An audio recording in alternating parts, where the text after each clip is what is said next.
sido director general de Familia, Menores y Adopciones en la Comunidad Valenciana.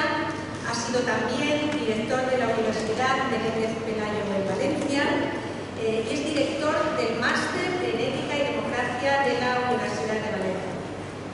Entre sus 37, que no sé si son 38 libros, y pues se puede decir que entre unas y otras contribuciones centenares de artículos y ensayos se encuentran títulos tan sugerentes como Librar la batalla cultural, Condición humana y ecología integral o Educación y redes sociales. Pero hay una faceta que a mí, por mis preferencias investigadoras, me gustaría resaltar, que es la relacionada con la ética del cuidado, tema con el que ya nos visitó en una ocasión. Y en esta línea es autor de publicaciones que llevan por título pues, temas tan interesantes como cómo curarse el coraje de cuidar, 7 claves para acompañar a corazón abierto, el arte de cuidar, o cuidado integral e inteligencia artificial, que conecta con el tema de hoy. Además es un agudo ensayista, como podemos comprobar cada semana en sus publicaciones dentro del grupo Vocento, y además con ese arte de poder no tener razón, que es un arte que tampoco nos gusta cultivar, pero que da título precisamente a una de sus publicaciones. En el tema que nos trae el día de hoy, pues nos va a analizar los cambios antropológicos que están afectando a un ser humano que en poco tiempo, relativamente poco tiempo, ha pasado de la máquina de escribir a ser atendido por robots guiados por algoritmos de inteligencia artificial. Y los cambios han sido demasiado rápidos y, por lo tanto, este libro que da título a la conferencia de hoy, del hombre carnal al hombre digital, nos ayudará sin duda a afrontarlos con una dosis de vitaminas para una sociedad digitalizada. Es un libro de reciente publicación, recientemente presentado en Madrid, presentación a la comunidad que nos va a decir, pero ya nos tendré que presentar a la de hoy, que podemos tener para que nos firme el autor y darnos esta buena dosis de vitaminas a la salida, y luego ya veremos dónde lo firma. Sin más, te doy la palabra al ponente. Bienvenido, muchas gracias, y cuando quieras, Agustín, que ya sabes que Albacete es tu casa y nunca mejor dicho porque tienes aquí familia y... Muchísimas gracias. Perfecto. Muchísimas gracias por la presentación. También gracias a la Asociación Cultural Alborén por haberme invitado de nuevo. Hace varios años ya estuve aquí en otra conferencia y en otra ocasión, y esta conferencia estaba prevista desde hace mucho tiempo, porque realmente cuando me dijeron ¿qué tienes que decir? Yo le dije, no hay ningún problema, que se teléfono es un... Sí. Apague los móviles.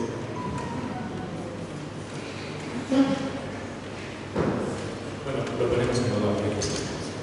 Bueno, lo que les decía, que en realidad tengo muy a gusto aquí a Albacete, a la Asociación Alborén en la que me he invitado, y bueno, lo que quiero es compartir con ustedes una serie de reflexiones interesantes.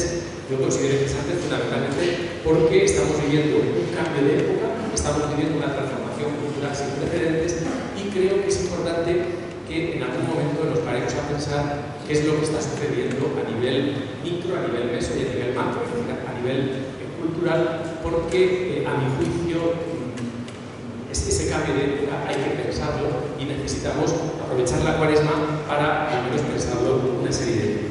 Bien, los que nos dedicamos a la educación, o al menos algunos, necesitamos el contacto físico con los alumnos. No es porque les vaya a preguntar nada, no se preocupen, que no vayan a entrar en examen, no voy a preguntar nada, y por lo tanto no hay problema.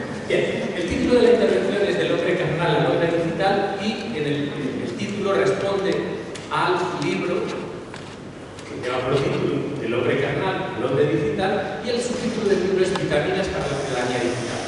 Antes hablábamos de ciudadanía mediática, educativa, social, pero hoy estamos hablando de ciudadanía digital. ¿Por qué? Pues ha sonado el móvil que quería hacerse presente sin que lo invitaran, y el móvil de todos los que estamos digitalizados, pues realmente muchas veces nos trae. Bien, Yo voy a presentar una serie de propuestas, una serie de ideas, una serie de sugerencias, pero con la finalidad de que nos demos cuenta de que está cambiando también la percepción que tenemos de nosotros mismos. Y se está produciendo un cambio de época que no es solo general con la digitalización, sino que tiene que ver también con nosotros mismos y con nuestra autopercepción.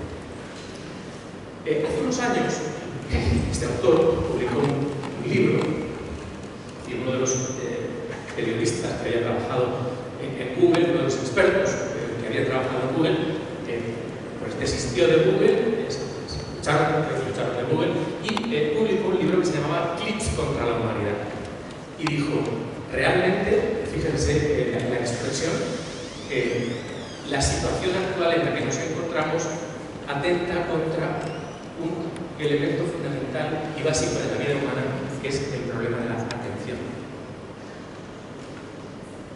Este punto de partida es importante porque estamos condicionados por la atención, que es la puerta de entrada al conocimiento, la puerta de entrada al juicio, y por lo tanto, realmente los móviles reclaman nuestra atención. No tengo fotografías de mi nieta buscando el móvil por un año, pero les puedo asegurar que instintivamente ya viene preprogramada para distinguir lo que es un móvil de los chinos del móvil de la niña. Entonces, no sé si tienen esa experiencia, pero en realidad si los niños que con un año ven una pantalla, bien de la televisión, bien del iPad, bien del móvil, realmente están, no quiero decir abducidos, pero en realidad hay una propensión hacia ese tipo de sociedad de las pantallas. Eso significa que toda su identidad va a estar condicionada a partir de eso. Y fijaos, no sé si habéis tenido la experiencia, es decir, algunos niños conforme van creciendo se acercan a la pantalla del televisor y se creen que funciona como la del iPad, que ponen el dedo, tocan el dedo y eso no funciona igual. Entonces, culturalmente esto tiene un alcance y unas consecuencias que tenemos que pensar. Repito, a mi juicio, y eso es lo que me preocupa, es en qué medida está cambiando la forma de aprender, la forma de construir la voluntad, y a partir de ahí el sujeto o el ser humano que vamos a ser va a cambiar. En antropología y en la historia de la antropología hablábamos del Homo sapiens, hablábamos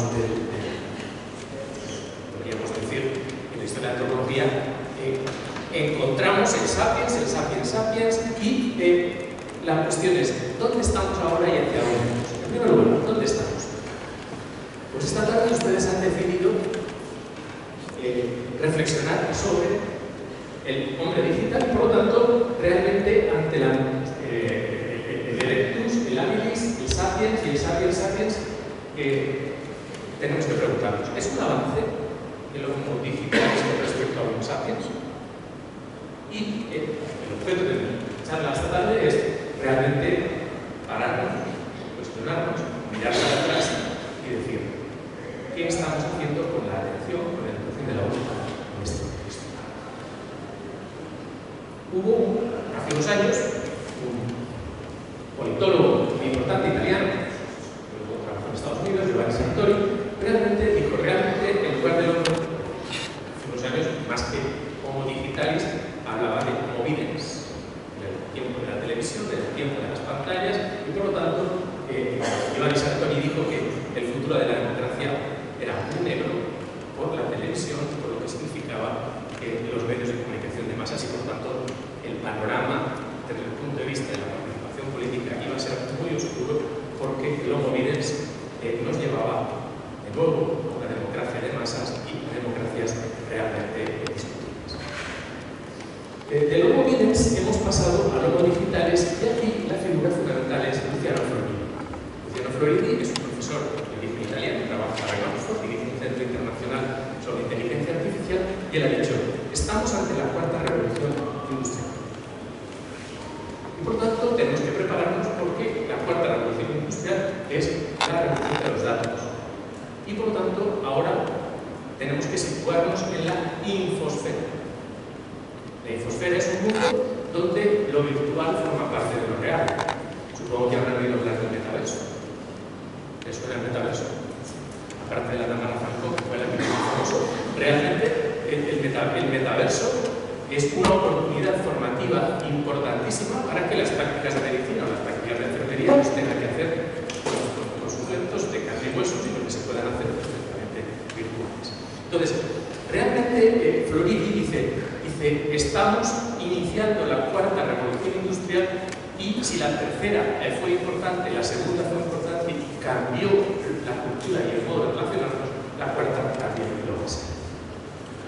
Aquí nos vamos a encontrar con lo que se llaman las cuatro grandes empresas que van a dominar y que articulan lo que podemos llamar la nueva civilización. Si lo ven, Google, Apple, Facebook y Amazon se han llamado gafas y realmente han transformado radicalmente el mundo y han transformado lo que llamamos el sistema económico, el sistema capitalista y el sistema productivo en general. Aquí, los que nos dedicamos a la ética, nos preguntamos, ¿es posible una algoética? Es decir, esta era digital, donde ya no nos vale la ética de la revolución industrial, donde ya no nos vale la ética de lo que podríamos llamar la segunda revolución industrial y de la primera. Es decir, estamos preparados para esa algoética. La expresión algoética se debe al Papa Francisco, que en una reunión con investigadores de Microsoft realmente dijo el mundo necesita ahora, dadas las circunstancias que nos estamos moviendo, necesita pensar la ética en la era de los algoritmos. Por lo tanto, cada uno de nosotros tenemos que preguntarnos si somos resultado de un algoritmo. Seguro que en Hacienda cada uno de nosotros tenemos una formulación algorítmica. No sé si lo han comprobado. Pero es que nuestro código genético puede ser deconstruido algorítmicamente. Y por lo tanto, la democracia actual, la economía o la cultura, se va a caracterizar por tener esa clave algorítmica. Nosotros, los humanistas, los que quedamos como resistentes de esta cultura humanística, todavía nos preguntamos, en realidad, ¿podemos construir y edificar una algoética en este contexto? Han cambiado las fuentes de la riqueza, antes era la tierra, el trabajo, el capital y la experiencia humana. Ahora la fuente de la riqueza son los datos. Ojo con esa expresión, los datos. Supongo que habrán firmado documentos sobre la ley de protección de datos, si se meten en el banco, si van a la universidad. Es decir, realmente la clave está en los datos. Los nuevos empleos están relacionados con la minería de datos. Claro, esa minería de datos no hay que llevar ni casco, ni habrá grisú, ni las minas se caerán. Pero una de las profesiones claves es minería de datos, analítica de datos, y por lo tanto, realmente las profesiones del futuro y la cultura del futuro está relacionada con el nuevo capital. El nuevo capital son los datos. Por eso estas cuatro empresas realmente son fundamentales en ello. Y además, en realidad, nos vamos a dar cuenta de que estos datos y la gestión de estos datos va a generar nuevas riquezas, va a generar una nueva mercancía y va a generar un nuevo tipo de capitalismo. En definitiva, hemos pasado de la galaxia Homero a la galaxia Gutenberg y ahora a la galaxia Steve Jobs. ¿Alguien de los que estáis aquí se dedica a la educación o se dedica al mundo de la educación? Levanten la mano. Bueno, nos distingamos desde escolar a la educación. Luego, ¿sabéis lo que es la galaxia Homero? O la galaxia Gutenberg. Vamos a ver. Si yo te pregunto, Carmen, ¿cuántos libros leen tus alumnos? No, sé sincera. Vamos a ver si les preguntamos, ¿cuáles son las novelas más vendidas? ¿Sabes el último premio Planeta cuál es? Y si les preguntamos esas preguntas subversivas y alternativas a nuestros alumnos, podrían decirnos algo. Si me llevo de casa, los mayores 2 al año o 3 y los pequeños 1. Vale. Pero además no tienen mala conciencia de que leen poco, que ese es el problema. Porque yo recuerdo en nuestra época de estudiantes, nos preguntaban, hablábamos, yo qué sé, de Páramo, hablábamos de García Márquez, de la nueva novelística, y estábamos preocupados, y cuando algún amigo nos preguntaba si habíamos leído, si has leído 100 años de soledad, no lo habías leído, pues este fin de semana me confirmo y me lo leo, porque yo no puedo estar así. Entonces, desde el punto de vista educativo, esto ha cambiado.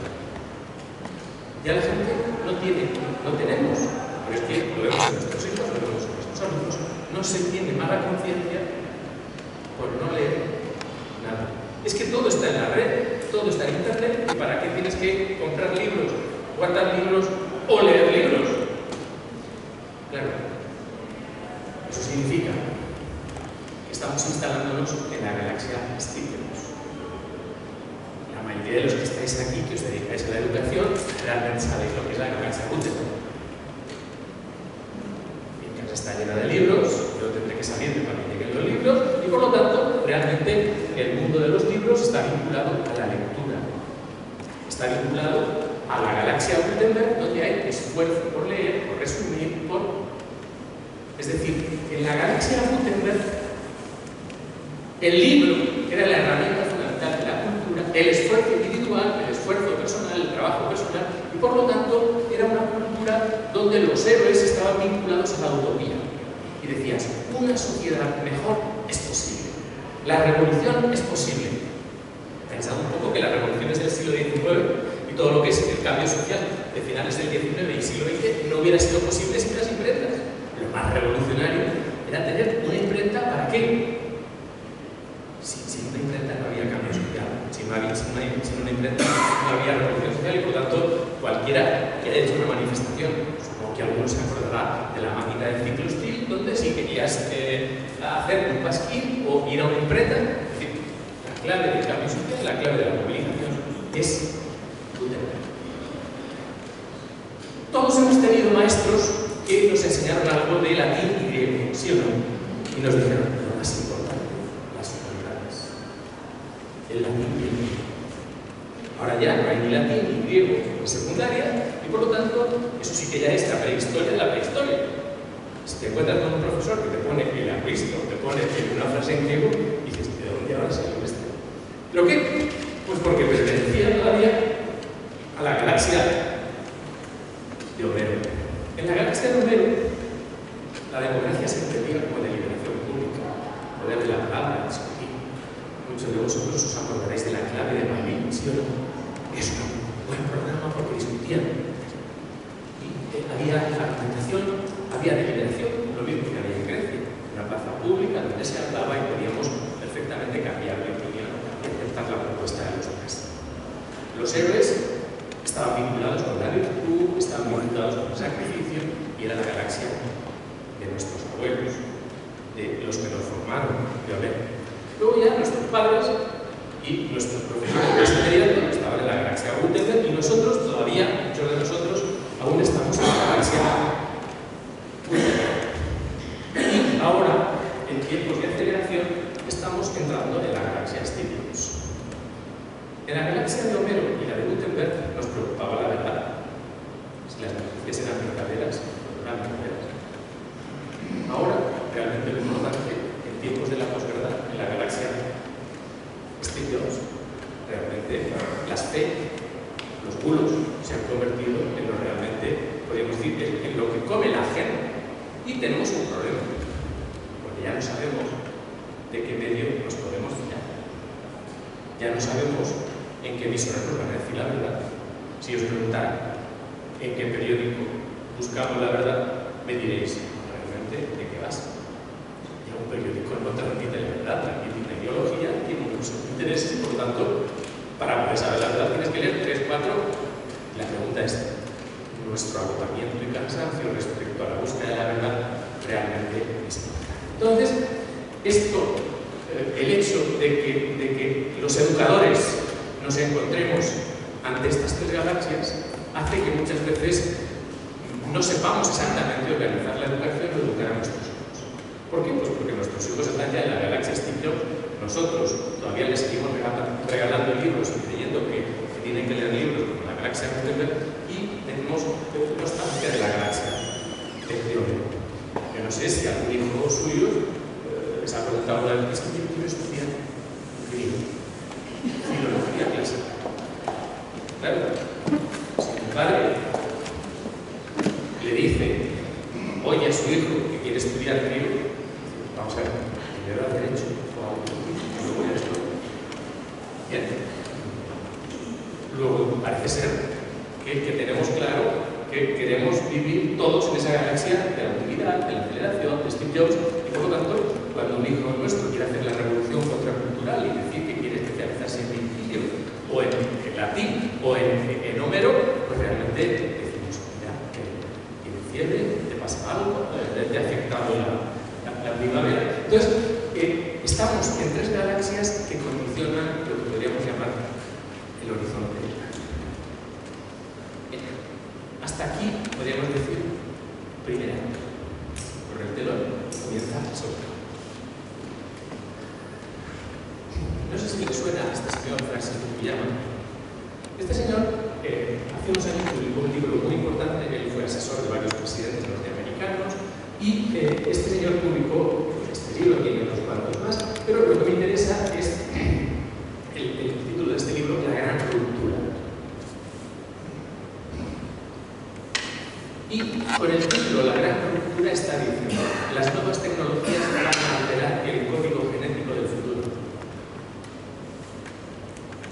Ya hemos descompuesto con el genoma humano lo que es el ADN y por lo tanto podemos sacar niños a la carta, diseñar seres humanos a la carta y, lo que es más importante, prevenir enfermedades. El colesterol pertenece al pasado.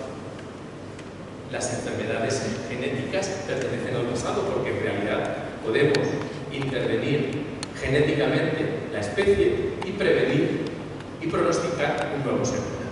Eso ya se puede hacer y estamos a la espera de que algún editorial de algún periódico chino nos saque la noticia de que en algún laboratorio pues en realidad ha surgido un híbrido entre el ser humano y cualquier otra especie. Entonces, el planteamiento de Fukuyama es importante desde el punto de vista cultural porque nos dice, ojo, porque la nueva tecnología realmente no es solo una herramienta o un instrumento, sino que la nueva tecnología realmente nos va a permitir algo muy importante que todos deseamos, y es no morir. Yo no sé si ustedes quieren morir, yo no estoy dispuesto a morir. Es decir, las biotecnologías y la tecnología aplicada a la vida humana nos va a permitir no solo vivir unos años más, sino nos va a permitir crear nuestro avatar en el metaverso, transmitir nuestro cerebro o el contenido de nuestro cerebro a ese avatar y, por lo tanto, quien morirá será este cuerpo mortal que tenemos ahora y que en realidad vamos a poder revivir y vamos a poder ser eternos en el mundo del metaverso. Entonces, las posibilidades que se están creando en lo que se está llamando el posthumanismo son importantes porque en lo que podríamos llamar los centros de investigación, los centros de digitalización, este tipo de aventuras ya son una realidad, o hay intentos de luchar contra ese hombre carnal, ese hombre de carne y hueso que es mortal. Otra dimensión importante que señala Chiku Huawan, la clave de esta cultura tecnológica, donde la ciencia se convierte en tecnología y la tecnología en herramienta de dominio de la naturaleza, otro elemento fundamental es la fragmentación social y la liquidación de las relaciones humanas. Bauman habla de sociedades líquidas, donde se han perdido los vínculos y donde cada uno está con su iPad, con su ordenador, con su cerebro electrónico en su celda y, por lo tanto, la relación y la comunicación con los demás apenas existe. Las promesas ya no tienen significado y, por lo tanto, los vínculos se han fragmentado. Y viene a decir, el modelo social que estamos construyendo es un tipo de sociedad que él la llama desvinculada, una sociedad líquida, una sociedad en la cual los vínculos familiares se diluyen, los vínculos vecinales se rompen, los vínculos, es decir, donde el individuo se convierte en átomo soberano del orden social y hace que sus propios deseos se conviertan en derechos. Y la relación del individuo con el Estado va a ser a través de esos derechos sin pensar el mundo de las relaciones sociales. Entonces, no solo hay un dominio de la ciencia y la técnica, sino que Bauman nos describe una sociedad que se llama desvinculada. Ciertamente, otro de los diagnosticadores, para que entiendan, de esta muerte del sujeto, de este ocaso de la responsabilidad, es Byung-Chul Han, donde en sus libros nos describe que estamos llegando a una sociedad desvinculada, donde vivimos en enjambres digitales. Ahora el problema no es la masa, como diría Ortega, como dijo Ortega a principios del siglo XX, sino que ahora el problema es el enjambre. Vivimos en un enjambre y por lo tanto cada uno está en su celda, y si ponemos un link, un correo para avisar a los demás, entonces nos reunimos, pero lo normal es entender la sociedad como un enjambre. Y aquí es donde está el problema. El capitalismo de los datos ha generado lo que Tsutsana Tsubo ha llamado el capitalismo de la vigilancia. Esto es importantísimo, porque el nuevo capitalismo de los datos, el nuevo sistema económico de los datos, es el capitalismo de la vigilancia. Todos estamos vigilados. Fíjense ustedes en la pandemia lo importante que era tener la aplicación del móvil, tener un móvil, y por tanto el poder económico, el poder político, sabía dónde estábamos, porque a través de la aplicación del móvil podíamos perfectamente estar localizados.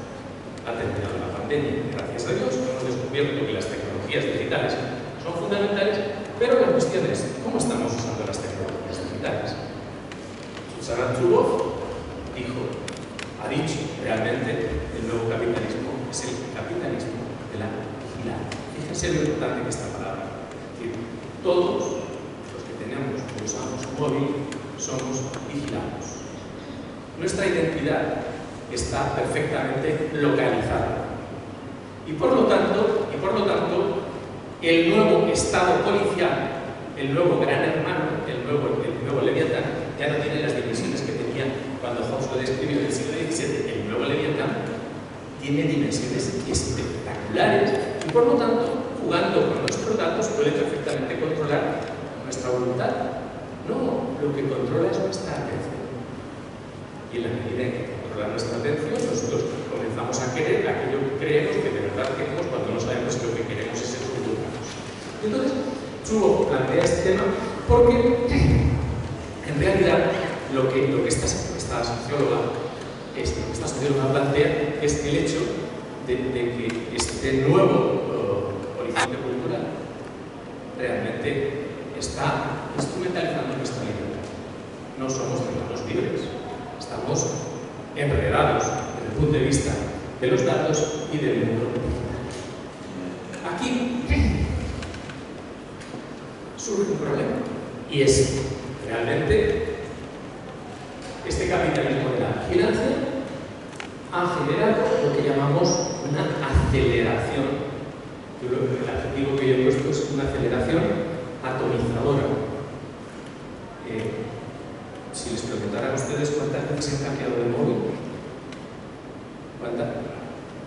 cuántas veces hemos tenido que actualizar los programas, ponernos al día, fíjense que esta aceleración digital realmente lo que hace es singularizarnos, individualizarnos, atomizarnos y, por ejemplo, el hecho de que tenemos que tener nuestras claves, nuestros códigos y nuestras claves son intransferibles, y por lo tanto la cuestión es: estamos tecnológicamente fragmentados, tecnológicamente atomizados, y por lo tanto se ha producido esta, repito, como les decía, esta aceleración atomizada. En un momento en el que tenemos, yo lo he llamado la desvigorización cultural. Los vínculos sociales, los vínculos culturales han perdido vigor. Realmente estamos ante vínculos débiles, ante sociedades rígidas. En segundo lugar, se ha producido una crisis en la línea del tiempo. Entiéndanme la expresión, una crisis en la línea del tiempo, es decir, realmente las nuevas tecnologías nos hacen situarnos en el futuro, soñar con el futuro y olvidarnos de la tradición y olvidarnos del pasado. Hay una ruptura del pacto entre adultos. La distancia entre nosotros y nuestros hijos es muy grande, pero es que entre nuestros hijos y nuestros adultos va a ser todavía mayor. Y por lo tanto, uno de los retos educativos más importantes del futuro van a ser los programas educativos intergeneracionales. ¿Por qué? Porque hay una ruptura de generaciones. Y por lo tanto, la Unión Europea y los proyectos de investigación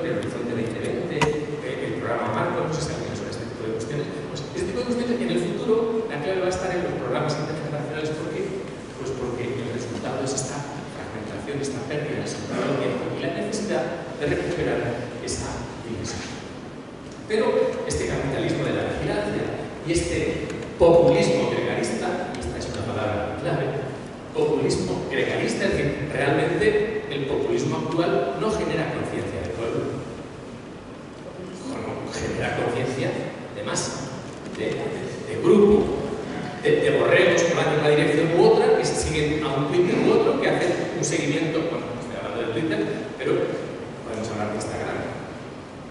Los adolescentes en los institutos están todos instagrameados.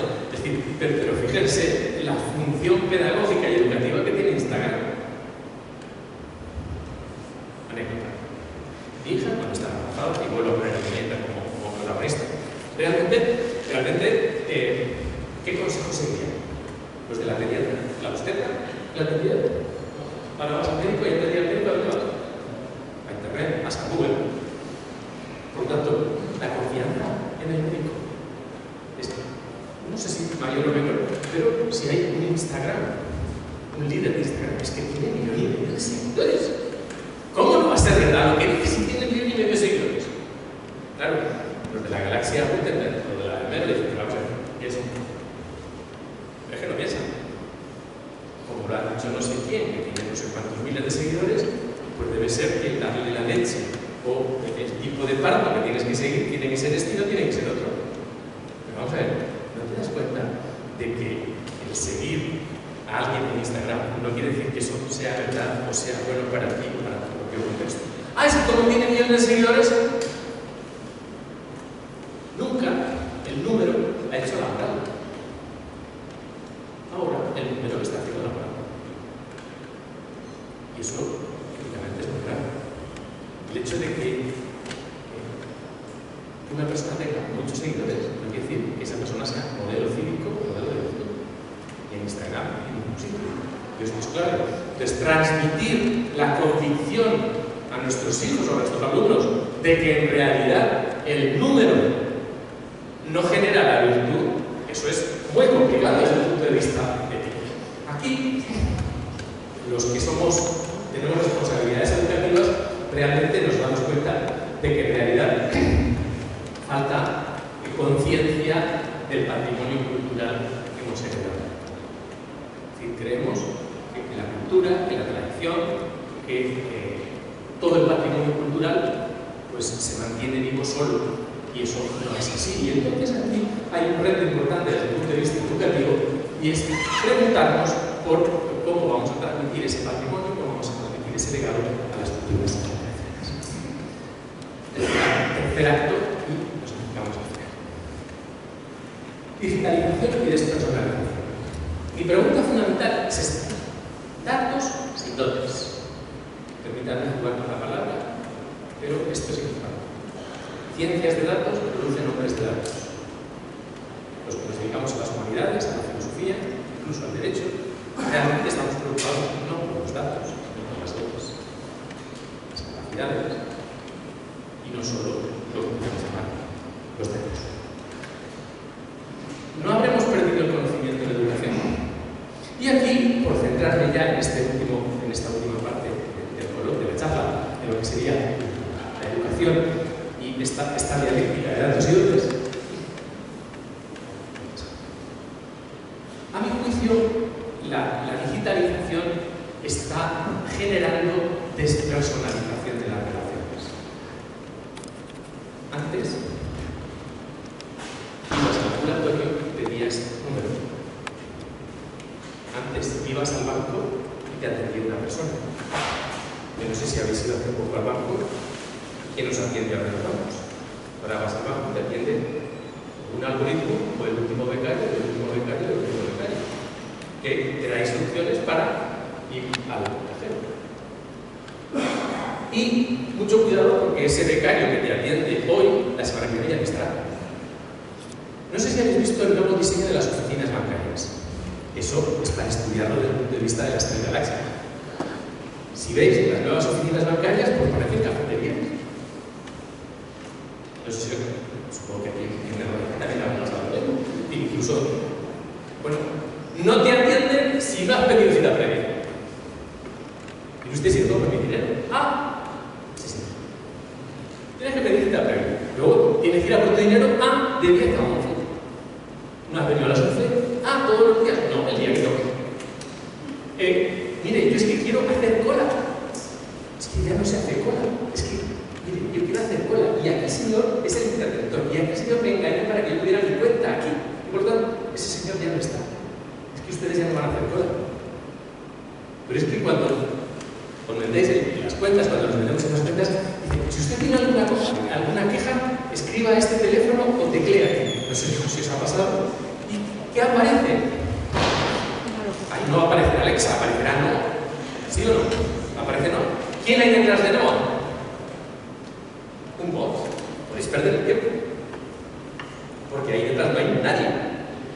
No os van a atender, pero os van a despistar, os van a entretener, para decir que te canses y dices, bueno, te cansas, cámbiate de cuenta. Es decir, realmente estamos ante un tipo de cambio cultural que supone la despersonalización de las relaciones. El otro día, en plan irónico, le decía a unos compañeros, vamos a echar de menos aquella frase de Larra de vuelvo usted mañana. No sé si os acordáis aquella frase que estudiamos siempre, donde decimos que Larra criticó la democracia del siglo XIX, donde siempre llegaba así, cerraba la ventana y vuelvo usted mañana. En aquellos tiempos en los que había ventanillas, se hacía cola y tenías amistad con el que había al otro lado, para bien o para mal, pero tenías amistad, te decían vuelves mañana y tú te ibas con la conciencia tranquila. Alguien, un ser humano, mañana me atenderá. Te hartabas de la cola y decías que lata volver mañana, pero tenías la esperanza, soñabas con la utopía de que al otro lado había un ser humano. Ahora, ¿quién hay al otro lado? Algoritmos. No hay personas. Es decir, el futuro de las instituciones depende de que tengan rostro, no de que tengan algoritmos.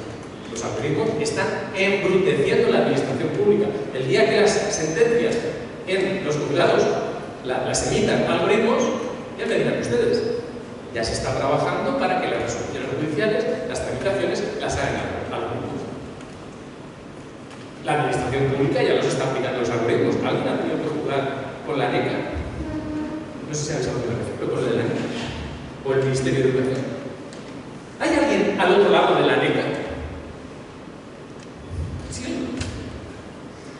Fijaos que gracias a las protestas que hemos ido teniendo estos años, ya al final han puesto atención, estos números de teléfono y tal, y ya hemos conseguido que haya algún número de teléfono. En el futuro conseguiremos que a lo mejor haya alguna persona que nos atienda detrás.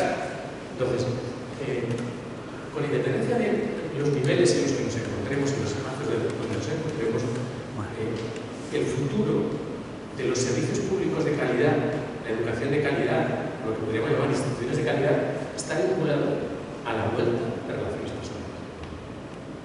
No a la atención algorítmica, no a la cita previa y demás. Supongo que conoceréis el año pasado la revolución que puso en marcha Carlos San Juan. ¿Sabéis quién era Carlos San Juan? ¿Quién es Carlos San Juan? Este señor era un médico de Valencia, se jubiló y llegó a las oficinas bancarias y no le decían, tal vez, claro, y él comenzó una campaña de firmas diciendo, soy mayor, no soy idiota. Llegó hasta el ministerio, la ministra lo recibió y entonces comenzó, podríamos decir, una campaña en contra de lo que se llama la exclusión financiera. De tal forma que las cajas de ahorros, los bancos, el sistema en general, realmente ha tenido que ponerse las pilas, modificar los horarios, modificar las estructuras de servicio y darse cuenta de que la aceleración digital suponía la ruptura de los vínculos y la desaparición de toda una serie de clientes que durante toda su vida habían sido fieles a esa caja o a esa caja. Entonces, esa exclusión financiera, fíjense cómo es muy difícil que los partidos políticos recojan esa bandera y protesten, pero en realidad era lo que deberían hacer: recuperar, luchar para que en el ambulatorio, en el banco, en la administración pública hubiera siempre un rostro, persona educada, consciente del servicio público y que te respondiera porque buscas un trato personal. Entonces, repito que el futuro de la era digital pasa por la personalización, no por el embrutecimiento. Más algoritmos y más digitalización no trae mejores servicios. Traerá mejores cálculos y haremos mejores predicciones, pero no quiere decir mayor satisfacción desde el punto de vista. Aquí les ponía un poco lo que es la evolución del paso del humanismo 1.0 al humanismo 2.0 al 3.0 y en qué medida pues, hay toda una tradición filosófica del siglo XX donde estamos intentando pensar o estamos intentando recuperar el valor de la persona, el valor del rostro, como podríamos decir fuente de la responsabilidad y fuente de lo que podríamos llamar también el cuidado. Ahí ese es lo que llamamos la web del personalismo, donde hay distintos pensadores, distintas tradiciones filosóficas que han pensado esta cuestión. Aquí, un pensador importante es Jacques Maritain. Jacques Maritain realmente celebramos ahora 50 años de su fallecimiento, en el 73. Realmente fue la figura clave en la redacción de la Declaración Universal de los Derechos Humanos. Él fue embajador en el Vaticano después de la Segunda Guerra Mundial, luego fue el embajador de Tebol en la UNESCO y allí realmente publicó, fue el artífice de la Declaración Universal de los Derechos Humanos. Esta declaración es el resultado de unas conferencias que Jacques Maritain dio en España en el año 1934 en la Universidad de Verano de Santander. Allí habló del humanismo integral y esa conferencia pasó luego a formar parte de la Declaración de los Derechos Humanos y allí se hablaba de humanismo integral y luego Papa Francisco de Laudato Si, la Fratelli Tutti y en otros textos ha comenzado a hablar del cuidado integral. Cuidado integral, desarrollo integral de los pueblos, año 68, un progreso y año 34-36, el humanismo integral. Es decir, en este afán por recuperar a la persona hay una dimensión muy importante vinculada al cuidado de la creación, vinculada a lo que podríamos llamar el abrirnos al otro, a lo que Maritain llamaba humanismo integral.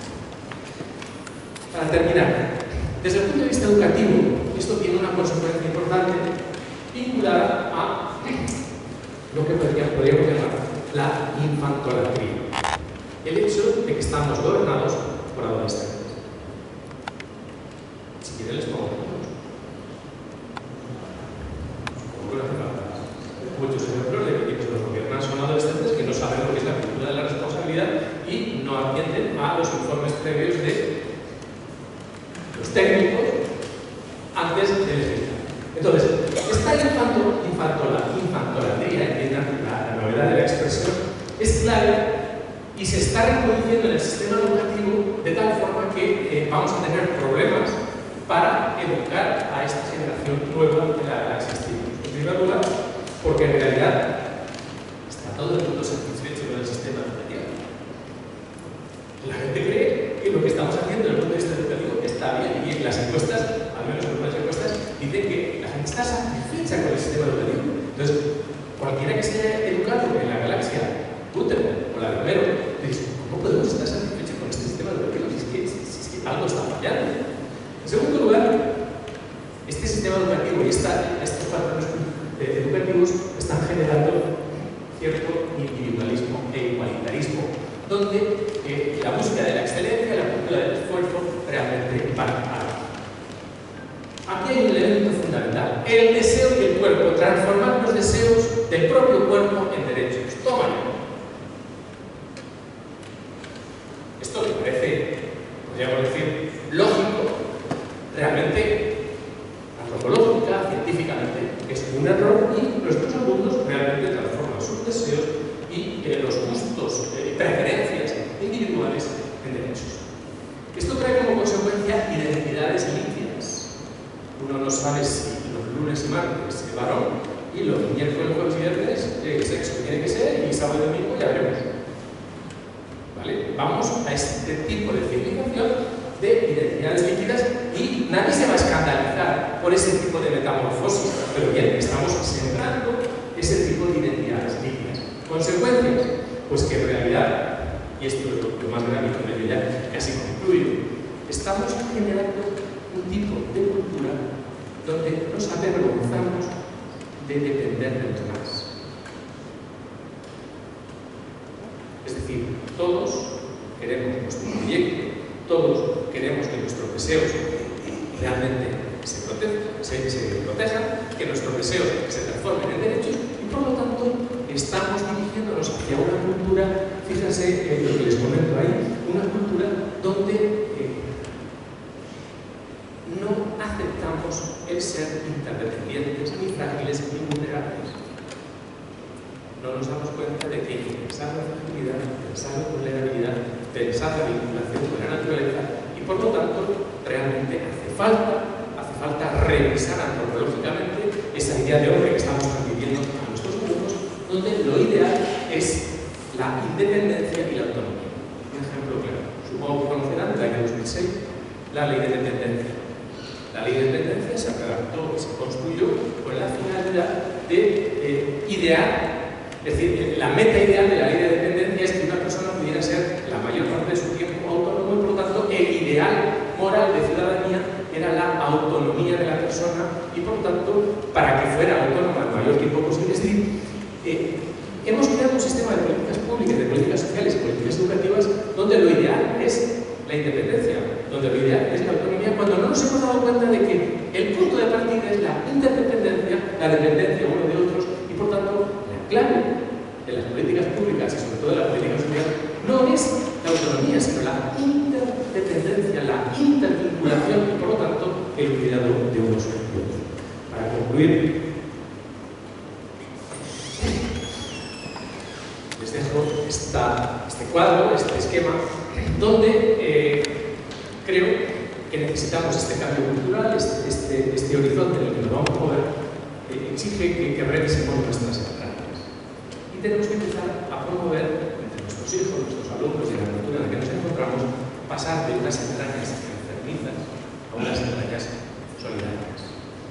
Aquí había varios elementos con los cuales poder trabajar desde el punto de vista educativo, pero es muy importante el sentido del tiempo, el sentido del compromiso, entender que desde el punto de vista cultural necesitamos recuperar una cultura de los peregrinos y no una cultura del turista. Aquí se lo pongo, es decir, realmente en lugar de situarnos en la vida como turistas, realmente es muy importante darnos cuenta de que la experiencia del peregrino nos acerca a lo que podríamos llamar el entrañamiento y no el entretenimiento, no una cultura de lo que podríamos llamar el entretenimiento, sino una cultura del intratenimiento.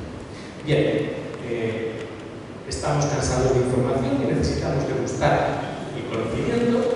Tenemos que pasar de la desvinculación a lo que podríamos llamar la responsabilización. Y fijaos, de una cultura en la cual el tiempo es algo que se consume, a una cultura en la cual el tiempo es algo que se da.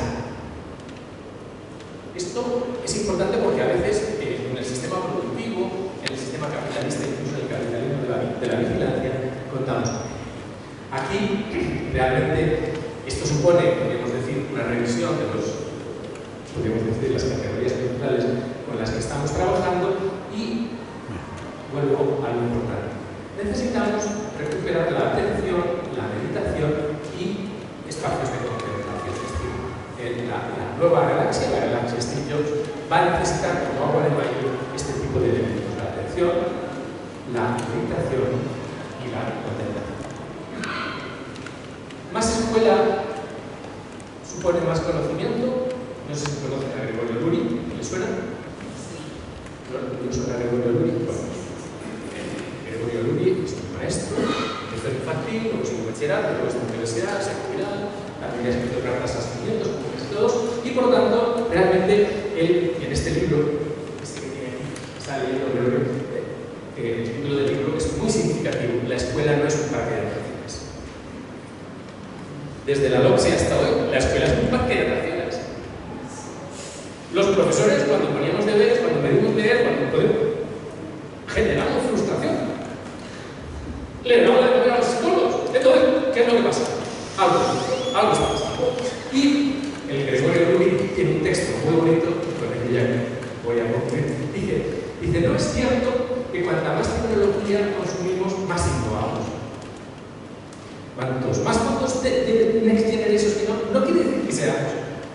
más inteligente. Dice, la escuela de las buenas intenciones, esa escuela de las innovaciones disruptivas, de la creatividad, de la revolución educativa, de aprender a aprender, ¿me suena? Lo del aprender a aprender. Y de la resolución de problemas del pensamiento crítico y de la incontinencia emocional, que cree que hay que llenar el corazón en vez de la cabeza, no acaba de darse cuenta de que mientras estaba, mientras estaba sustituyendo el decorado de Hamlet por un McDonald's, para hacer la vida más fácil a los alumnos, en Elsinore habían creado un laboratorio tecnológico en la sala del trono. Es decir, no nos estamos dando cuenta del tipo de sociedad para el que van a surgir los alumnos que estamos educando en esta clave, vamos a llamar McDonaldiana, de McDonald's. Dice, un laboratorio tecnológico en la sala del trono. Los años de escolarización han aumentado, eso es verdad, pero que el aprendizaje colectivamente se ha estancado disminuyendo. Los jóvenes pasan cada vez más tiempo en la escuela, pero no están aumentando por ello sus conocimientos. Otra figura importante, y este será mucho más importante en la política francesa de los próximos años, retengan el nombre, François-Xavier Bellamy, dice, la clave está en el concepto de herencia y el concepto de patrimonio que se tiene marcado. François-Xavier Bellamy, en un libro muy bonito que se llama Los desheredados, dice, esta crisis no es un problema de medios ni de organización, es una cuestión de finalidades. Y la escuela no saldrá de esta hasta que no se haya reafirmado en su misión propia y la fecundidad que conlleva es la indiferencia por nuestro patrimonio. Esto es importante. No estamos educando a tomar conciencia del patrimonio, no solo cultural, sino histórico que tenemos. Por unos tesoros construidos por el fervor de las generaciones pasadas y no dejarnos que desaparezcan no tiene suficiente rentabilidad turística. Nuestra ignorancia vuelve mudas las estatuas, indescifrables las imágenes, incomprensibles los textos. Los signos que hemos heredado pierden su sentido y a su vez su eficacia política y social. Y aquí está el problema. La gratitud es aquí donde muere la vida. Nuestro patrimonio muere cuando no se transmite nuestra cultura y con ella nuestra propia humanidad, morirá por nuestra propia ingratitud. Ojo, con ello cierro. Cambio cultural importante donde hay esos tres momentos. Primero, cambio radical de época que supone la digitalización. En segundo lugar, este cambio supone la despersonalización del mundo, el hecho de que la persona va a ser sustituida por el algoritmo. Y en tercer lugar, resumen de este tercer acto una idea muy sencilla y es la necesidad de recuperar el sentido de la gratitud, el sentido del conocimiento, el sentido de la cultura. Pero fíjense cómo esta necesidad de recuperar las dimensiones humanas, la dimensión del rostro, realmente no la estamos llevando a la educación de las futuras generaciones. Y aquí observen una cuestión clara. Escena cotidiana de abuelos. Leo, y con ello voy a tener un nieto y unos abuelos. Antes, el nieto se despedía de los abuelos y les decía, adiós, abuelos. Los abuelos decían, hermano, trabaja mucho, aprovecha el tiempo y pórtate bien. Ahora, la hija le dice, chao. El padre le dice, chao, hijita, diviértete y pásatelo bien en clase. Aquí lo dejo. Muchas gracias.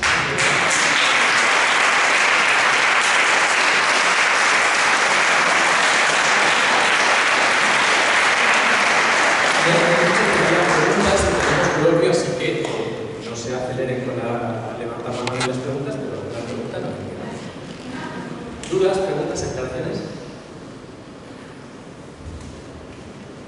A ver, esos dos interesados que le he pagado yo para que hagan preguntas, ese es el momento.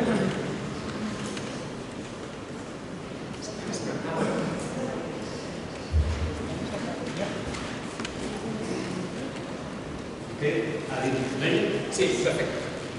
Ha dibujado un panorama que yo calificaría de desolador, en tanto en cuanto hay una serie de problemas y actitudes sociales en las cuales la gente que está ya en mi generación, los nietos mayores, digamos que lo puede ver pasar.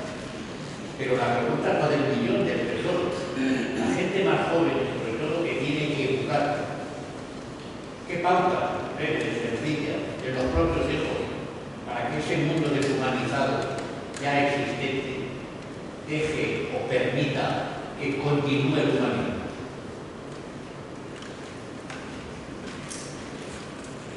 O sea, ¿usted se cree que si yo tuviera la respuesta estaría aquí? Vamos, ya Sánchez me hubiera contratado al ministro de Educación. Vale, vamos a ver. Que no es fácil, vamos a ver, no es fácil transmitir un mensaje positivo a los jóvenes maestros, que llamaron a utilizar la expresión, pero hay que hacerlo. Ahora bien, hay que ser muy realistas y no tener miedo a resistir.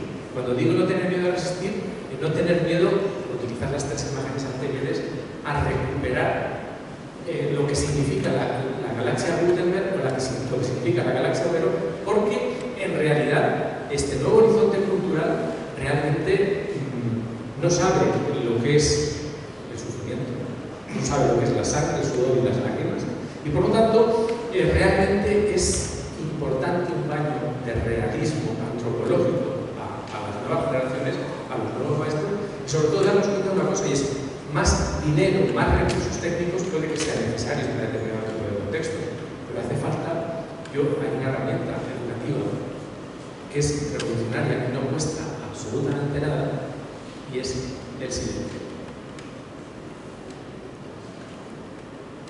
Los colegios, las universidades, los institutos, bueno, en los colegios, universidades, institutos, deberían estar prohibidos, no solo los móviles, sino los wifi.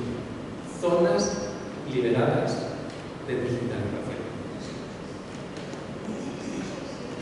No, realmente habrá universidades que utilicen lo digital y habrá las universidades de calidad del futuro que digan, aquí nuestros alumnos tienen juicio, se entrenan en la capacidad de juicio, no en las búsquedas en internet, porque eso realmente no nos garantiza tener juicio. Entonces, ¿qué pasa? Esto realmente, si decimos esto en los programas, realmente van a decir nuestros rectores o rectoras, hombre, eso es una orquesta, eso es una conferencia que vamos bien. No, yo creo que en la medida en que descubramos el valor educativo del silencio desde la infancia hasta la universidad, vamos a tener un elemento antropológico muy revolucionario. ¿Por qué? Porque nadie se encarga de cultivar la intimidad y la interioridad de esos seres humanos. Todos estamos preocupados por estar todo el día conectados, ser un montón de datos y demás. Entonces, quienes tengan capacidad de juicio, de concentración, de respeto a lo que es el silencio, la meditación, realmente van a estar muchísimo mejor preparados porque van a aguantar las modas, van a resistir a la publicidad, van a resistir las campañas electorales y van a poder ser maestros para las futuras generaciones y esos sí van a ser líderes educativos. Claro, esto es difícil de cómo empezar la clase y decir, a ver, imagínense ustedes que empezamos la clase y decimos, vamos a estar ahora mismo 3 minutos. Si empiezas una clase diciendo, vamos a entrenarnos 3 minutos de silencio, vamos, la gente no. ¿Qué es lo que podemos hacer? Podemos elegir un tema, podemos poner una música, pero es muy importante que entrenemos en lo que podríamos llamar la gestión de la meditación, la gestión del silencio, la gestión de la concentración. ¿Por qué? Pues porque si en la escuela no entrenamos a esto, ¿quién va a entrenar a eso? La catequesis. Ya no todo el mundo a la catequesis. Entonces, el silencio tiene un valor educativo fundamental. Yo no digo que hay que estar en silencio en la clase, entiéndanme lo que les quiero decir, pero hay una gestión de la interioridad que no estamos haciendo. La educación no es divertimento. La educación tiene que ver también con el esfuerzo, con el sacrificio, y por tanto, si se me ocurre poner en un programa educativo la palabra sacrificio, vamos a ver, la palabra virtud ha desaparecido de las últimas legislaciones, es decir, desde la noche hasta hoy no hay ninguna legislación que hable de educar para la virtud cívica. No estoy diciendo virtudes teológicas, ahora en Cuaresma, estoy diciendo virtudes cívicas. ¿Por qué? Porque consideran que la educación en la virtud, en la firmeza del carácter, realmente eso es algo conservador, reaccionario. Y usted, todos los países del mundo se educa para la virtud, se educa para las virtudes divinas y eso no tiene nada reaccionario. Y ahí, como digo, hay un elemento a mi juicio importante y es la gestión del silencio. Esto, el problema es cómo se hace, pero yo creo que hoy, claro, si yo les hablara del mindfulness, educar para el mindfulness y la felicidad permanente, probablemente el consejero de educación me aceptaría el programa, pero ahora lo llaman mindfulness, lo que hay que comer, muchos terapeutas, psicoterapeutas, psicólogos, pero hay un elemento fundamental, es la atención, la concentración. Más preguntas. ¿A qué le llamo meditación? ¿Y a qué le llamo meditación? ¿A qué le llamo meditación? Bueno, en primer lugar, me preguntas a qué le llamo meditación. En primer lugar, al conocimiento de la propia atención y hacer que la propia atención no nos lleve hacia la dispersión, sino al conocimiento de lo que podemos llamar el centro interior o el establecer un punto interior, podríamos decir, un camino de autoconocimiento que no viene de fuera hacia adentro, sino que viene de dentro hacia afuera. Esto no es fácil, pero la meditación requiere posición corporal, requiere respiración, requiere entrenamiento y no creo que tengamos que convertirnos en yogis y entrenar a nuestros alumnos como si fuéramos yogis o como fuéramos maestros. No, yo creo que es importante descubrir esta dimensión educativa si no queremos, podemos decir, perder algo importante, no en nosotros, sino en la sociedad. Eso es lo que toda la vida se llamó conocerse a sí mismo. No te oigo. Eso es lo que toda la vida se llamó conocerse a sí mismo. Claro, conocerse a sí mismo, pero eso ya lo dijo Sócrates, ¿no? ¿Por eso? Sí, pero eso que nos da de comer a los filósofos hay que mantenerlo en el tiempo, así que se va a perder. Entonces es muy importante que ese conocerse a uno mismo, ese cuidado de sí, que no es lo mismo cuidado de sí que cuidado de mí, pero eso lo haría otra clase. Entonces, ese cuidado de sí mismo, ese cuidado de uno mismo es importante, pero claro, cuando yo les digo a mis alumnos, es importante el cuidado de sí, me dicen, claro, yo voy al gimnasio todos los días. ¿Qué quiere usted? ¿Que vaya más para que me cuide? No me refiero a ese tipo de cuidado. Bueno, pues no necesitamos que te suene. Entonces, ¿qué es lo que sucede? Pues realmente siempre se ha llamado cuidado de sí, conocimiento de uno mismo y demás. Esto que es muy sencillo, realmente es muy revolucionario, pero realmente no es fácil poner en marcha un programa de conocimiento de sí, cuando los profes de filosofía están obsesionados y hipnotizados por el absurdo de la escritura. Para conocerte, ¿qué? Para conocerte necesitas que alguien te ayude a conocer. Claro. Es que Tú solo no puedes. por supuesto, Leandro, pero es que el autoconocimiento es un ejercicio relacional, es decir, yo me doy cuenta de que debo conocerme a mí mismo cuando alguien me mira, me interpela, me descubre, me dice, ¿y tú de qué vas? O me dice, si no tienes razón. Entonces, esa dimensión dialógica, esa dimensión relacional, ese elemento, ese valor fundacional del diálogo es muy importante, pero claro, no es el diálogo tanto que el mero discurso, mera palabrería, sino que en realidad el diálogo como herramienta de crecimiento personal. Y eso puede ser diálogo con el tú con minúscula, puede ser con el tú con mayúscula o con el otro. Más preguntas. Lo primero, felicitarle por la presentación. La pregunta, la reflexión. La juventud siempre se ha caracterizado por acción-reacción. Eso creo que la conocen de todas las personas. Entonces, por ejemplo, se han echado nos hemos echado a comer hamburguesas en la época 80-90 y se Mi pregunta es, ¿hay algún movimiento a nivel de la juventud de parar esta digitalización? Sí.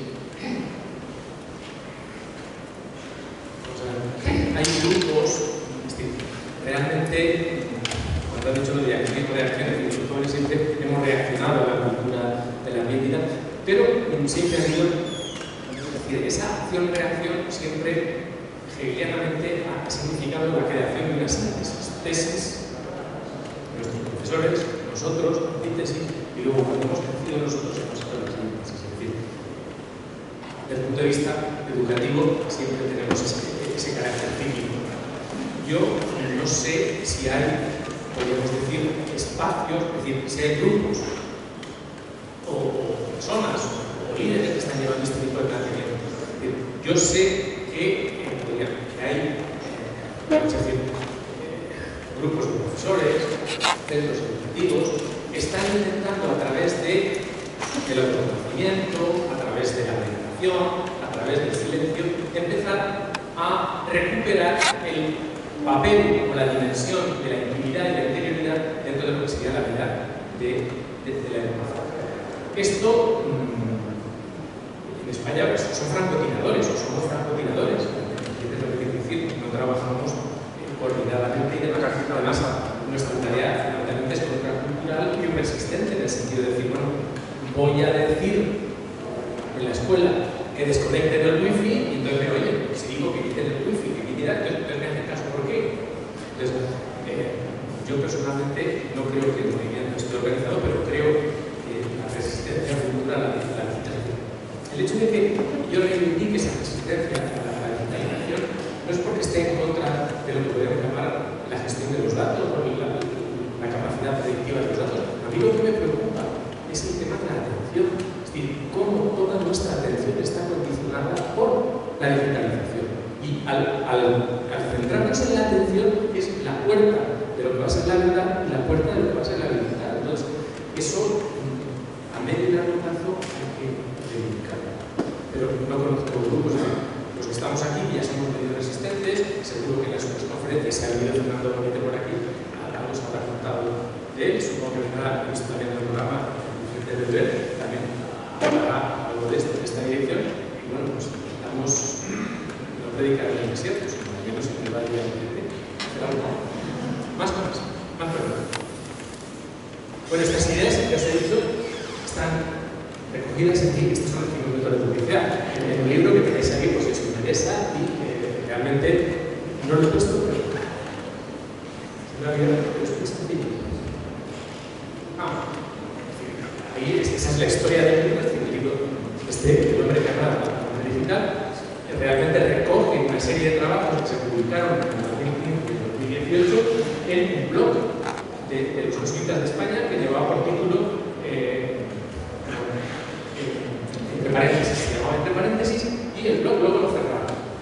Antes de la pandemia cerraron el blog y yo no quise que esas colaboraciones cayeran en el olvido digital. Y las recuperé, todas esas colaboraciones, y son unos 40 y tantos artículos de 2 páginas sobre lo que sería el reto de la digitalización en la educación, en la vida pública, en los servicios sociales, en las cuestiones de liderazgo, y lo recogí en este libro. Entonces, quien esté esperando una novela de vaqueros, que sepa que no hay ni asesino, ni al final va a morir nadie, y es un conjunto de pequeños trabajos para reflexionar o para ayudarnos a reflexionar sobre este tipo de cambios culturales que estamos haciendo. El libro no tiene más pretensión que esa. A lo mejor no me lo valoran en la NECA, pero no me preocupa. Más cuestiones. Sí, la pregunta.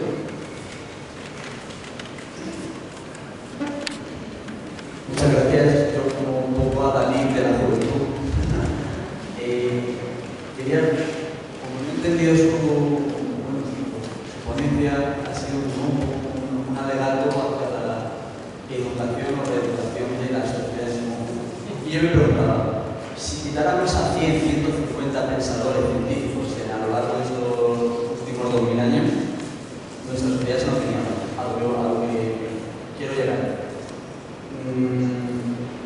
¿No será que por querer educar o mejorar la formación, que por supuesto es un valor ¿no? predicable y que debe fomentarse, perdamos esa búsqueda de la excelencia?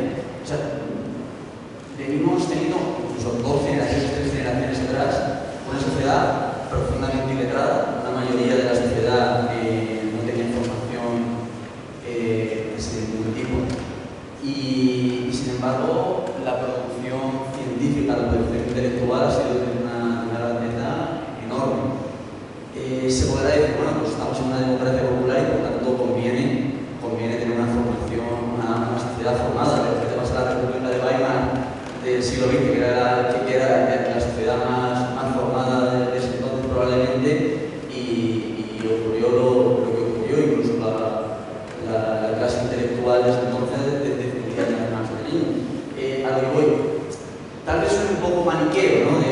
blanco o negro, pero no será que por querer centrarnos en el colectivo dejemos de lado esas 100, 150 personas que son las que nos han permitido avanzar estos 2000 años.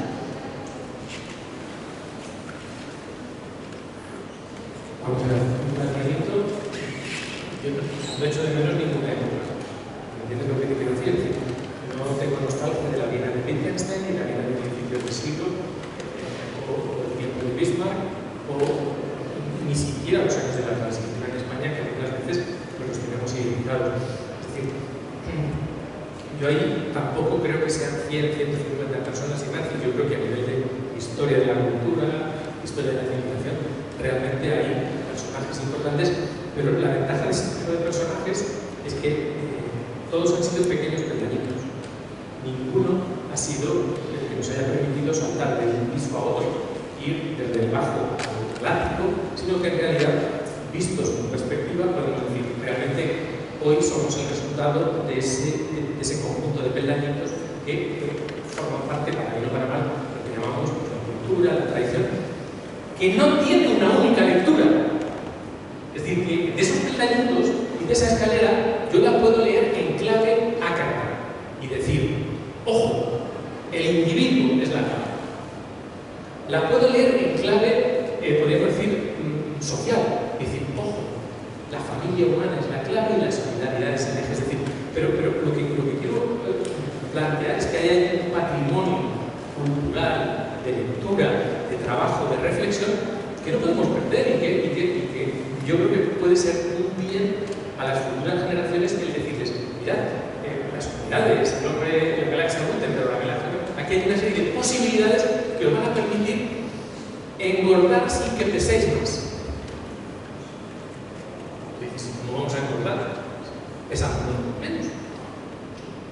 Pues porque a lo mejor no se trata de engorde físico, sino se trata de tener algo que es muy importante y que nos da muchas veces los libros de la lectura, y es la capacidad crítica, la capacidad de resistencia, el no comulgar con las ruedas de molino de los telediarios. Es decir, es que te crees que es la verdad, es que lo ha hecho el presidente del gobierno, es verdad, y es palabra de Dios. Es decir, esa capacidad de crítica de un presidente de un partido, la importancia de sospechar del poder, eso es muy bien escaso. Entonces, ese espíritu crítico, esas 100 personas o 150 de las que hablas, realmente bueno, no es que haya que recuperarlas o decir esas 150, sino simplemente el disfrutar, porque yo creo que la posibilidad de que estemos perdiendo cuotas de libertad porque estamos más enganchados a los móviles, más enganchados a las pantallas y con menos tiempo para entender al otro, porque la escena se repite muchas veces, 4 personas se sientan a comer con 4 móviles totalmente distintos y entonces ya la familia no es el grupo de personas que se reúnen a las 9 para ver el televisor, ahora parece que no hay familia, hay enjambre donde cada uno está con su móvil, su plato y tal, y entonces hay un problema. Por tanto, yo si me apuras, hay un principio, igual que Descartes en el siglo XVII dijo pienso en lo existo. Es que el nuevo principio del futuro es me desconecto, luego existo. La desconexión va a ser un elemento de calidad humana fundamental. No quiero decir que tengamos que estar siempre desconectados, pero el hecho de que la conexión no nos domine a nosotros, sino nosotros poder tener la soberanía con respecto a la conexión va a ser importante. Y yo no sé si estamos educando a la futura generación en el entrenamiento de la conexión. En el libro hay un capítulo donde yo hablo de una nueva profesión que va a tener mucho futuro, y es la del endocrino digital. Veréis, que se fue gallego, filósofo del siglo VII, endocrino digital, etc. ¿Por qué? Porque habrá que entrenar ante las patologías que las adicciones están realizando. Entonces, ¿cómo entrenar para evitar que la patología se incremente? Porque este tipo de cuestiones afectan a la estructura neuronal. Y lo que podríamos llamar la dopamina no solo se activa bioquímicamente, sino que en realidad todos los problemas relacionados con la atención van a afectar a la estructura neuronal y por lo tanto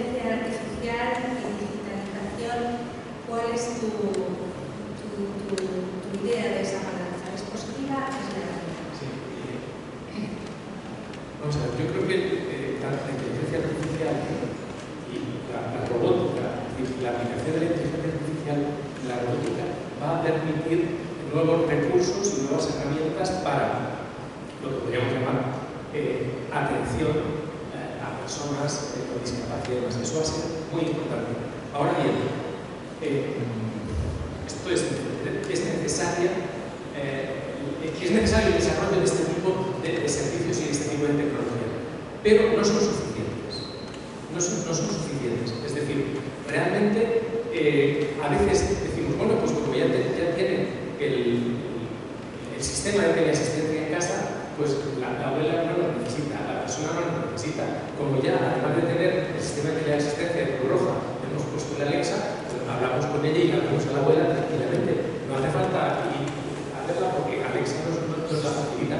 Y con el tema de la discapacidad, yo creo que es importante porque puede ayudar a estimular, es decir, puede convertirse en una herramienta de estimulación, puede convertirse en una ayuda porque en realidad los robots, el Deep Learning hace que el aprendizaje del propio robot se adapte y pueda ser aplicado como una ayuda importante, pero repito, son necesarias, pero no son suficientes en lo que sería el orden de los cuidados. Entonces, invertir en eso me parece genial y yo creo que a veces hemos invertido más en la digitalización bancaria que lo que sería la digitalización de las políticas sociales.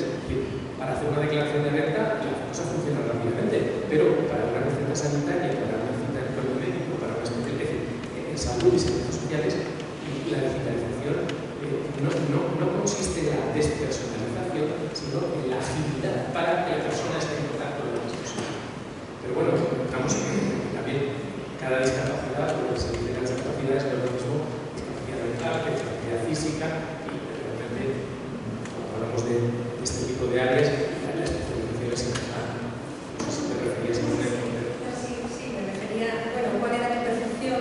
¿En qué sentido se inclinaba tu balanza? Porque yo empecé estudiando las ventajas de la telemedicina, de la inteligencia artificial, en la autonomía y el tratamiento de la discapacidad, pero me encontré con algunas anécdotas que son dignas de contar. Una de ellas, bueno, pues que los programas tienen sesgos discriminatorios y por lo tanto un programa de dibujo, una serie de algoritmos dedujeron que no había problemas de movilidad de los miembros inferiores de los discapacitados sometidos al programa, y es porque no los tenían, es decir, no tenían miembros inferiores. Y el programa arrojaba que no había ningún problema con los miembros inferiores porque no estaba hecho para ellos. Claro. O sea, y otras anécdotas, por ejemplo, que en el metaverso ha habido ya violaciones de personas con cierto grado de discapacidad entre avatares. Lo cual ya es el grito que realiza. No, y lo que preguntas es muy importante. Ha dicho una palabra absolutamente revolucionaria en la inteligencia artificial, que es la palabra sesgo. El diseño de los productos de la inteligencia artificial están relacionados por los sesgos o prejuicios con los que los hemos diseñado. El libro de Susana Zuboff, El capitalismo de la vigilancia, estudia cómo la política social americana realmente aplica los sesgos o cómo se genera esos sesgos en política social llevan a desastres en la necesidad de la institucionalidad radical, la pobreza y el mundo de los bienes. Entonces, hay que evitar los sesgos, pero nunca se van a poder evitar los sesgos en la inteligencia artificial porque hay una mente humana y una inteligencia humana que la ha programado. Entonces, la cuestión es cómo limitar, cómo controlar los sesgos, pero por eso siempre es muy importante el rostro, la persona, detrás de cualquier ejemplo de inteligencia artificial. No sé si hay más cuestiones. Bueno, por no decir que la ley de la eutanasia, requerir de este tipo de mecanismos es ya un contexto de eutanasia. Es decir, requerir inteligencia artificial o digitalización o aparatos tecnológicos de ayuda para la movilidad y para la autonomía ya es el contexto eutanásico que permite que viva muerte, por lo tanto ya es un tema bastante escandaloso. ¿Alguna cuestión más? Y si no, pues Despedimos a Agustín, amigos.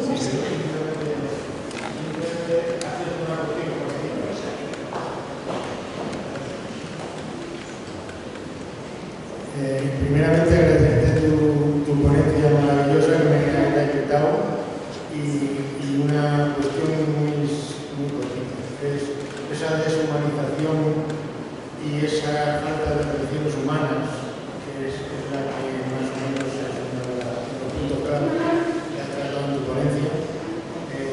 ¿Tú ves alguna vía de solución o nos vamos a ir abocados, como decía este testigo, este señor, a una situación de caos y no vamos a salir de aquí?